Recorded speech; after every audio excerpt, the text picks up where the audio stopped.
Hello dear students, welcome to the session. So आज हम लोग एग्जांपल 2.8 देखने वाले हैं and it is related to the capacitance. The question is something like this: a slab of material of dielectric constant K has the same area as the plates of parallel plate capacitor but has a thickness 3/4 D, where D is the separation of a plate. So how is the capacitance changed when the slab is inserted between the plates?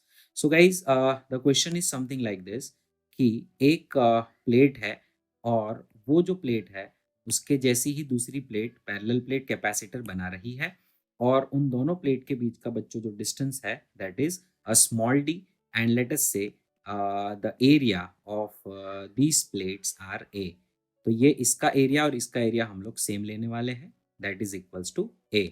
Now अगर हम इस simple खाली capacitor का capacitance देखें तो it turns out to be epsilon naught A upon D, जिसको मैं सी zero कह दूंगा।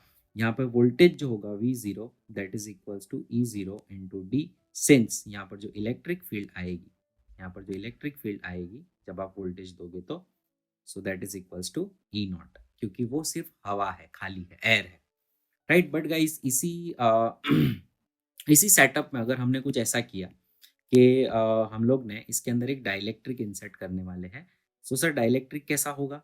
सो चलिए डाइलेक्ट्रिक में आपको बताता हूँ कैसा होगा। तो डाइलेक्ट्रिक 3/4 पार्ट में आपको मिलेगा, थोड़ा यहाँ पे हम देख सकते हैं सिर्फ 3/4 पार्ट में तो डाइलेक्ट्रिक यहाँ पे आने वाला है, बाकी में वो हवा ही रहने वाली है जो।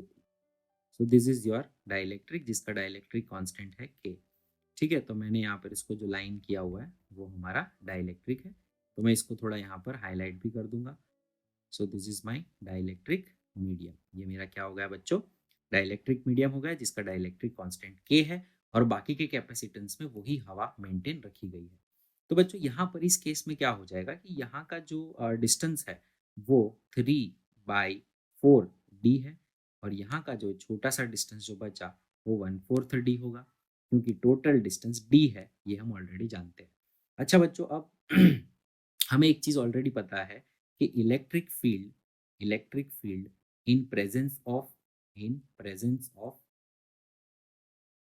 डाई इलेक्ट्रिक जो होती है E that is equals to हवा में जो प्रेजेंट होती है डिवाइडेड बाय के, क्योंकि डाइलेक्ट्रिक की प्रेजेंस में इलेक्ट्रिक फील्ड कम हो जाती है के टाइम्स।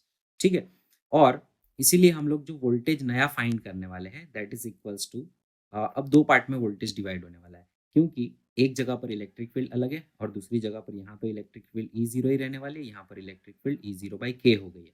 सो वोल्टेज जो टोटल है वो भी दोनों वोल्टेज के एडिशन से आपको मिलेगा।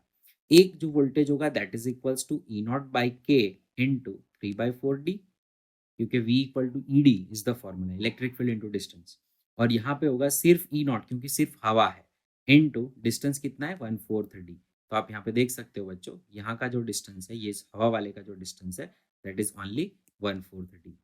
Fine guys, now that is equals to V। अब क्योंकि मुझे कैपेसिटेंस ढूंढना है, सो कैपेसिटेंस, अच्छा यहाँ पर मैं आपको बता दूं कैपेसिटेंस का एक और फॉर्मूला हम लिखेंगे Q not by V not.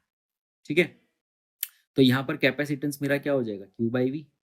ठीक है, लेटेस्ट से चार्ज सेम रखते हैं हम, तो Q नॉट बाई V, क्योंकि हमने बैटरी डिस्कनेक्ट करके फिर डायलेक्ट्रिक डाला ऐसा मानेंगे। ठीक है, सो Q नॉट बाई V, तो मुझे V तो मैंने ढूंढ लिया बच्चों, मुझे V क्या मिला? E naught D by 4 common, तो मेरा आ जाएगा यहाँ पे 3/k plus 1। Can I say that is equals to E naught D into 3 plus k by 4k, E naught D into 3 plus k by 4k। E naught नीचे आएगा, थोड़ा आप zero मत समझ लेना इसको, ई नॉट नीचे ऐसे। ठीक है, so that is equals to बच्चों, मैं अगर यहाँ पे पुट करूंगा क्यू नॉट है ना, Q not upon upon E not D, नीचे आएगा 3 प्लस k और ऊपर जाएगा 4k। अब ये जो है आपका ई नॉट डी, उसको मैं वी नॉट कह सकता हूँ, क्योंकि ई नॉट डी मेरा क्या है? V naught from equation 1। So it turns out to be Q naught by V naught into 4k divided by 3 plus k। अब Q naught by V naught is my C naught, तो मेरा जो initial capacitance हवा वाला था वो, सो सी not के कितने टाइम्स हो गया? इतने टाइम्स हो गया। बेटा समझ में आ गया? Fine, it's very simple. देखो ये एक तरीका है, मैं कह रहा हूँ ये एक तरीका, दूसरा तरीका भी है इसे करने का। Let me show you. एक और तरीके से हम इसको कर सकते हैं। कैसे कर सकते हैं? बहुत ही सिंपल आसान तरीका है, मैं आपको बता देता हूँ। सेकंड मेथड चलिए देख लेते हैं। सेकंड मेथड आपको थोड़ी मतलब समझने में आसानी भी रहेगी और हाँ वाली फीलिंग भी आएगी क्योंकि हाँ भाई समझ में आया। तो बच्चों यहाँ पर आप देख सकते हो कि हमारे पास जो एक कैपेसिटेंस था, ठीक है? वो कैपेसिटेंस हमारा सी था, मान लो सी था और उसके अंदर अगर हमने कोई डाइलेक्ट्रिक डाल दिया, तो उस डाइलेक्ट्रिक के की वजह से 2 कैपेसिटेंस सीरीज़ में हो गए, ऐसा हम मान सकते हैं। और सीरीज़ कॉम्बिनेशन में 1/C equivalent is always equals to 1/C1 plus 1/C2 fine. So अब हम जानते हैं बच्चों कि यहाँ पर इसका जो कैपेसिटेंस है क्योंकि इसके अंदर डाइलेक्ट्रिक है, तो ये हो गया मेरा C epsilon naught A upon 3/4D, C1 कह दूंगा मैं इसे। और ये जो मेरा C2 है वो होगा epsilon naught A bye 1/4D।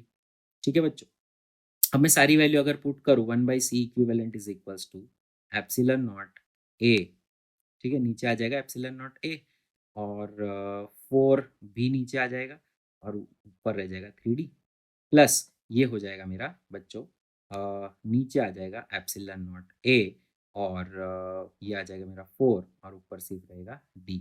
ठीक है, अगर सिर्फ अकेला कैपेसिटेंस होता जिसका डिस्टेंस D है, तो हम इसको सीधा लिख सकते थे एप्सिलॉन नॉट A/D, जिसको हम कह देंगे C0।